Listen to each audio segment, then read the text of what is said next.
Hello guys, this is me Simo Orahara, and in this short video I would like to talk about one of my favorite characters in Bleach. Perhaps a lot of people prefer to choose their favorite characters according to their level of power as a primary criteria, and then comes the characters itself or combining the two together. But most of the time, the boys care about how strong the character is. So you see these eternal struggles, someone with someone, or the $1,000,000 question who is the strongest. And the girls, for example, tend to love the bad guy in the anime. Personally, alongside that a character X would impress me with its power, I have a stronger and more important criteria, which is the background of the character itself and how it lived in the past and how it lives in the present, as well as its relationship with other characters. That mix gave me multiple reasons to admire the character. In Bleach, my second favorite character after Urahara Kisuke is Kurosaki Isshin or Isshin Shiba, and I admired this character even before knowing its past, which appeared in the flashback of Everything But the Rain, exactly in the episode 110, and it was Isshin's first appearance as a Shinigami. He was immediately put into my favorite characters box, and I will not talk about the fact that he is strong and so on, and he is, but Isshin is a character that deserves all the respect and appreciation. The idea of being a Shinigami and knowing all the dangers of this world that millions of people aren't aware of, knowing that there is a great evil hidden behind the curtains of another world that is so far from sight, from Hollows to Aizen Sosuke to Yuhabach. And despite all of that, having the ability to go through being separated from your wife who was unjustly killed, and more than that, raising 3 children on your own. Not only that, but meeting them every day with love and affection, and hiding all these things that you know about your previous world to provide a quite human environment for your 3 children. It is rather interesting to find that among all these known shonen fathers, Minato, Dragon and Goku's father, that Isshin Shiba is the only father who combined these 2 points, a father who raised his children, including the hero of the story, and a fighting personality with all its complex backgrounds and axes. Combining these 2 things is frankly miraculous for a character.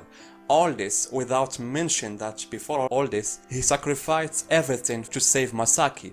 He gave up his position as a captain of the 10th Division, he gave up his loved ones and his family, his home, his world, in order to save Masaki. And one of the most beautiful expressions that Isshin said, which shows how much he loved Masaki, is saying that she was like the sun for him, that he was orbiting happily around her. I really hope the studio will further elaborate on this point when the anime returns and give us more scenes of that flashback to show us how deep this relationship between them is. Isshin Shiba is a character that I wished Kobo would focus on him more in the last arc. In a few scenes, he revealed unique techniques and methods of fights, and unfortunately, similarly to Ryukin, he wasn't given enough space. And the fact that the enemy in the last arc was direct reason for the murder of his wife Masaki is more than enough for Isshin at least to get a legendary fight, even if this meant that he would die in the end.